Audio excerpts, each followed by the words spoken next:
ఆషాఢ మాసం సందర్భంగా మన కాసం ఫ్యాషన్స్ కిలో చీరలు కొనండి, అరకిలో చీరలు ఉచితంగా పొందండి. తెలంగాణలో బీఆర్ఎస్ దూకుడు పెంచింది. అటు కాళేశ్వరం ప్రాజెక్టుపై, ఇటు విద్యుత్ కోతలపై పోరాటం చేస్తూనే మరొక వైపు నిరుద్యోగ సమస్యని సైతం భుజానికెత్తుకుంది. శనివారం సరూర్ నగర్ స్టేడియం గ్రౌండ్ లో యువ సంగ్రామ సదస్సుకు ఏర్పాట్లు చేస్తోంది. నిరుద్యోగులు విద్యార్థుల సమస్యలపై గళమెత్తుతామంటోంది బీఆర్ఎస్. ఇప్పటికే రైతుల సమస్యలపై వరంగల్లో సభ నిర్వహించిన కేటీఆర్ హైదరాబాద్ లో నిరుద్యోగ సమస్యలపై భారీ బహిరంగ సభకు ప్లాన్ చేశారు.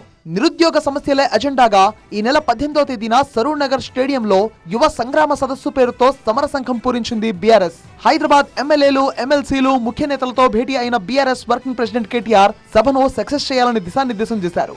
రాహుల్ గాంధీ, రేవంత్ రెడ్డి నిరుద్యోగులకు ఇచ్చిన హామీని నెరవేర్చాలని డిమాండ్ చేస్తున్నారు బీఆర్ఎస్ నేతలు. రానున్న రోజుల్లో రకరకాల డిక్లరేషన్ల విషయం మీద పోరాటం జరుగుతుంది. జాబ్ క్యాలెండర్, డిక్లరేషన్ పేరిట నిరుద్యోగులను ప్రభుత్వం ఘోరంగా మోసం చేసిందన్నారు బీఆర్ఎస్ నేతలు.